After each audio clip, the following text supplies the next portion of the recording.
What we're going to do is splitting the evening into two parts, a short part which I'm going to do, in which I'm going to sort of introduce who I am, most of you probably know who John is, but a bit about the ministry that's going on in the UK, and some exciting new developments as well. And then John will be taking the main bulk of the evening, where we're going to be talking about some real brand new research that has happened in the last couple of years. And yes, as has already been mentioned, there will be a question and answer session at the end in which you can ask questions about this evening or about this whole topic in general. Most of you should have had one of these on your seat when you came in. If you haven't got one, it's because you're still sitting on it, so make sure you take it out. And if you happen to have a seat which you don't have one on, there are plenty more for you to pick up. This is one of our newsletters that comes out 4 times a year. They are completely free to subscribe to by email, but this is one that we've got specifically done and printed for the UK, because it gives you all the updates about what's been happening in the UK over the past few months. Very exciting new developments and very exciting new things moving forward in the UK. Okay, let's start with a Bible verse. 1 Timothy 6 verse 20, beware of false signs, it leads you astray. Now that's not the King James quote there, that's our sort of paraphrase which we use. It's the message which Paul is giving to Timothy. But he does use that word, false science. Beware of false science, and the premise of it is false science will lead you astray. Science being the old Greek word for knowledge. False science, false information, false knowledge will lead you astray from the truth. And this is kind of the reason why we do this ministry, or it's one of the reasons anyway. It's to help expose this false science. And we do it in lots of different ways, and one of the ways we do it is we actually go and dig up what's actually out there. We take people out on field trips. You see, a few weeks back, about 5 weeks now, John arrived in the country, in London. We jumped into the van and we shot straight down to the Bristol Channel, just there. Why did we go there? Well, you see, there are some pretty cool cliffs there. Can you see the red cliffs at the bottom? Can you see the white cliffs at the top? Can you see that lovely straight line? Geologists love straight lines because they're so easy to draw on maps. It really is true. And it's a wonderful place, particularly because of what you can find there. There's John with a hammer, he's having a hit around, and look what he's found in there. Can you see the little seashell? Whoops. Can you see the little seashell in the rock? Yeah, a little pecten shell, a little scallop shell, and we know it was a scallop shell because we still have scallops alive today. So as old as these rocks are, the one thing you know is that scallop shells have turned into scallop shells. Now you see, they believe that these rocks are over 200 million years old. Now I don't agree with those dates, and you'll find out some of the reasons why tonight, but the only thing you can possibly prove is that for as long as scallop shells have been around, they've been doing exactly what the Bible said they should be doing, which is reproducing after their own kind. It's really amazing what you can find and dig up. But it's not just the shells, it's also the dinosaurs. Yes, there are dinosaurs in the rocks underneath the Severn Bridge going from the UK, going from England to Wales. There's dinosaurs down on the Isle of Wight. We're going down on the Isle of Wight to go dig up some dinosaurs in a couple of weeks' time. You can find dinosaurs all throughout the UK. In fact, here, can you see the rib cage? Bent around the corner there? Yeah, you can get some really spectacular fossils. More bits of bone. And then we found this one. How good are your eyes? Zoom up a little bit. Can you see the teeth? Yeah, this was a small corner of jawbone. We took this back to the museum and we began to clean it up and sort of take it apart, and we revealed a good chunk of dinosaur jawbone. So we take field trips there. That's what we were going down there for. We led a field trip there just a couple of weeks back. It was a great turnout. Lots of people found some pretty spectacular stuff, including this young man. Look at what he's found. Any ideas what that is? No? That is actually fossilised poo. It's true. We find a lot of this. The posh word is coprolite. It's either dinosaur or fish or shark feces that has been turned into stone. It's been fossilised, permineralised. And if any of you have aquariums or fish tanks, you know the one thing is that when fish do defecate, it doesn't take very long before it all just disintegrates. If you want to preserve it as a fossil, you've got to bury it very, very quickly. Lots of marvellous evidence in the rocks, which is why we take people out there and actually show them the real evidence, the hands-on evidence, what is really out there. And then we take all this evidence back and we put it into our collection, or into one of our museums. Genesis Museum of Creation Research. I set this museum up back in 2012. It's based over in Norfolk, which is where I currently live. In 2014, we began this.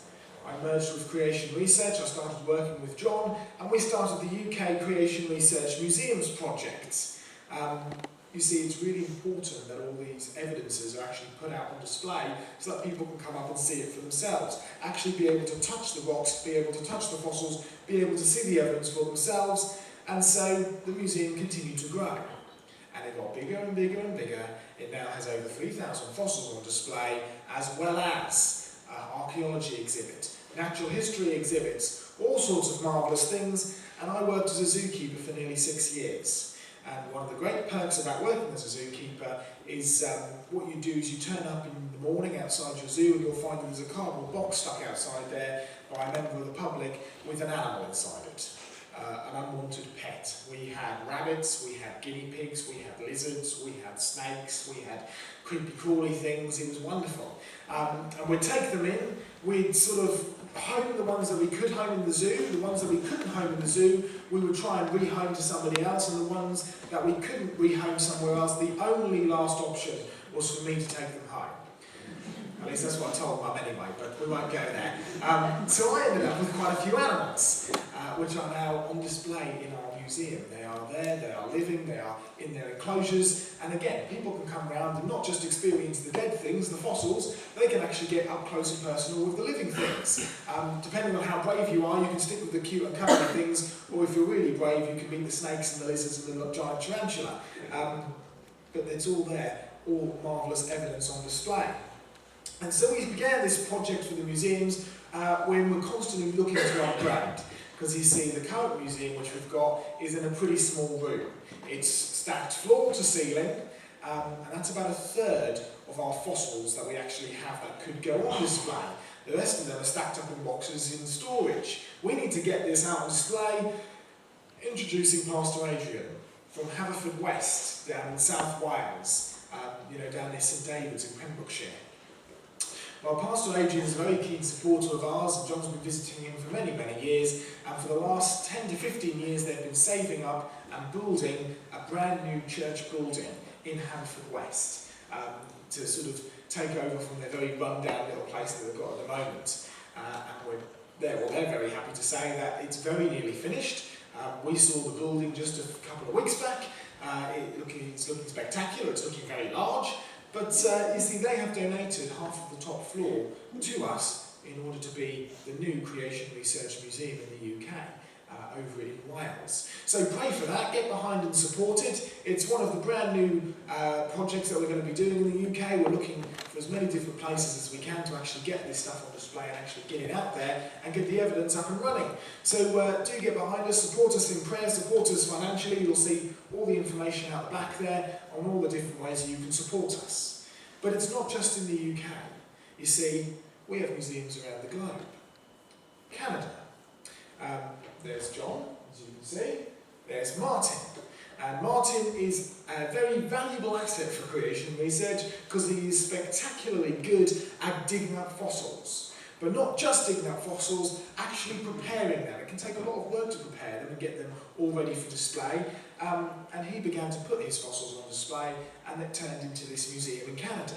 And you can see Martin there next to one of the local university professors who was so impressed by Martin's collection and so impressed by the evidence that was on display, he actually asked Martin to come round and give a lecture to his students about the evidence in the fossils for creation, for Noah's flood.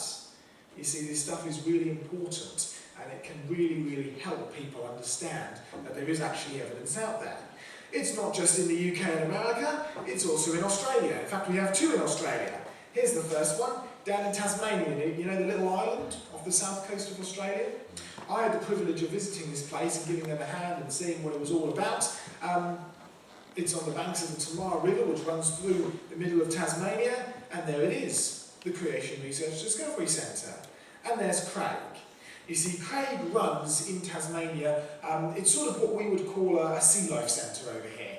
He breeds seahorses and he ships them all around the world, but he also has a whole separate aquarium which he takes visitors around. It's sort of a tourist attraction. And there was a lot next door to him, and he said if that ever opens up, then that would become a Creation Research Museum. It did open up, and there we are. We have a Creation Research Museum, full of dead things. You see all the fossils? Yeah, some quite spectacular fossils are on display in this museum. In fact, we had Professor Andy McIntosh, one of our UK professors, come out to Australia, and he said that some of the things on display in our museums over there are world class, even better than some of the things he's seen in places like the Natural History Museum. Yeah, we have been really blessed to have some really great evidence and some really great research. Can you see the crocodile skull at the bottom? Can you see the fossil one? Can you see the modern one? Can you see how, despite the size, that they are exactly the same creature? You see, if you want to believe that that top crocodile skull is over 100 million years old, all you have proven is that in 100 million years crocodiles have turned into crocodiles. There's no evolution at all. And as soon as you realise that actually there's no need for that to be 100 million years old because it hasn't evolved at all. And you only need the ages for evolution. But it hasn't evolved. It stayed exactly the same, except for one point. It's got smaller. It's gone downhill. It's got smaller, it's got worse. It has not gone uphill as evolution says it should do, but it's gone downhill due to the curse, as the Bible said it should do. Noah's Ark, stalactite machines. Oh, I won't say too much about this because John's going to deal mostly with this kind of research, but you can see some of the spectacular results. You see, one of the arguments is that it takes millions of years for stalactites to form, therefore the Earth is far too old for the Bible to be true. So we set up some experiments, you'll learn a lot more about that tonight, but very briefly, January 2018 we started our experiment. By July it had grown very, very quickly. It's quite spectacular, some of these real-life experiments that you can actually see. Okay, one more place. Let's take you back to Australia. Let's take you to Queensland, to Jurassic Ark, the world's only outdoor creation research museum. And there's the front door. Yeah, it really is outside. Again, I had the privilege of visiting here and doing some work here and helping with a lot of the different experiments. I even got to take several groups round and some schools round as well. I was involved in the Open Day last year. We had over 350 people turn up. It was fantastic. And you see, when you come to Jurassic Ark, you really do get to get involved with the hands-on research. You get to dig up your own fossils. You get to meet all the dinosaurs. Yeah, there's some spectacular dinosaurs there. And we find that people love dinosaurs. People really love getting up close and being able to hold and touch and feel and experience these things. So we put them all on display. And there's our curator with another dinosaur skull. In fact, there's one that's on display in our museum at Jurassic Ark. Drowned? Oh yeah, it's provably drowned. Can you see the funny position it's in? The head is bent over its back, tail's in the air, legs are bent backwards. You see, in order to be in that position, it has been provably been drowned. It's a desperate last chance, desperately trying to get that last breath of air in. And so it goes, and then it dies. It's been drowned, provably. Of course, the really interesting thing is that once you're in that position, and once you're like that, you're then dead. So once you're dead, you can't control your body, so within 4 minutes, your head will begin to flop down, your tail will be able to go down, and you'll look like a normal dinosaur. In other words, if you want to die like that, you want to be buried like that, and fossilised like that, you need to be buried within 4 minutes. Otherwise, you will not actually be buried and fossilised like that. This has happened really, really quickly. It's just some of the spectacular evidence you can see when you come and visit Jurassic Ark and our museums around the globe, and we've just had an upgrade to all of our museums and a lot of our resources as well. You see, I helped write this book, What Happened to the Dinosaurs. It's our latest kids book that's come out there, brand new comic style. You get to be taken around, you get taken to Jurassic Ark, shown all the way through. Some wonderful new resources for kids. But you see, little dinosaur footprint up the top there. You see, we were approached by a group of sort of, techie guys who really knew their stuff and knew all things about apps and all this stuff which goes over mine and John's head quite a bit. And they came up to us and said, oh, we want to actually implement some brand new technology for your museum and for your books. And so it turns out, with this book, what you do is this. Now there's a little video here. We will have to see if this will work. I'll bring this round here, hold it down there, and hopefully this will work.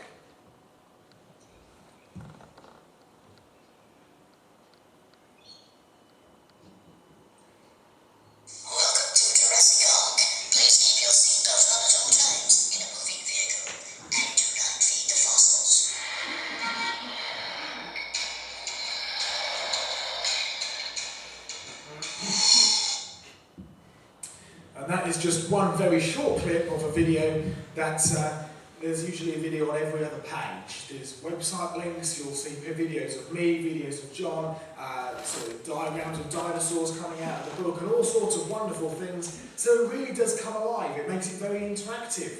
You download the free app onto any smartphone or iPad or tablet or whatever, hold it over the book. You do have to have the book with you.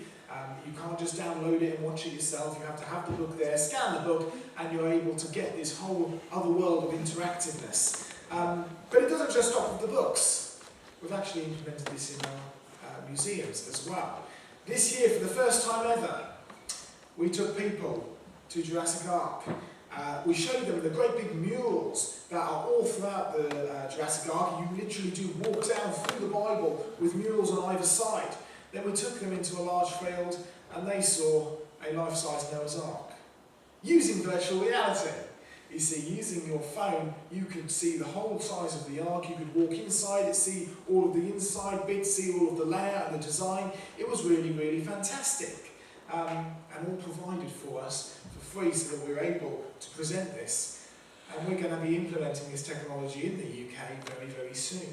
You'll be able to come and have, it's not just the Ark either. At Jurassic Ark you had dinosaurs that had come out. You can have your photograph taken next to a T-Rex. Pterodactyls swoop down through the sky and all sorts of things. It's a fantastic technology and it really does make it very real for people.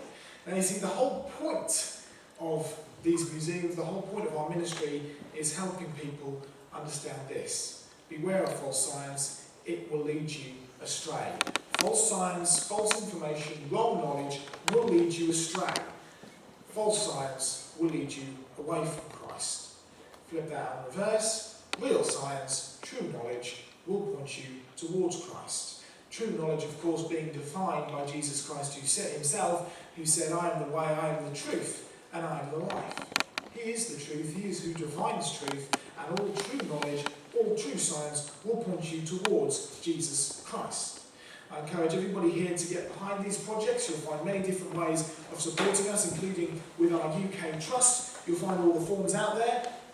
We've also got sign-up sheets out there so that you too can continue to receive things like this by email. We have 3 different forms, 3 different newsletters that come out. We have a UK one, we have this style one that comes out 4 times a year, and we have one that comes out every couple of weeks that gives you up-to-date information, not just about the creation work we're doing, not just about the creation world, but also things like the BBC have said this week. How do I understand this with a biblical point of view? You'll find that very, very valuable and all completely free. So I do encourage you to check out the resources, sign up to the newsletters, and get behind us and support us about this. Go to creationresearchuk.com, it's our brand new UK website, and you will also find out the rest of our itinerary for the time that John is here, and you will continue to see the itinerary in the future as I continue to head up creation research in the UK. Have a look, see where we're coming. If you enjoyed tonight, tell all your friends about it. If you didn't enjoy tonight, warn all your friends that we're coming their way, and get behind and support us. Over to you, John, for the ball for the evening.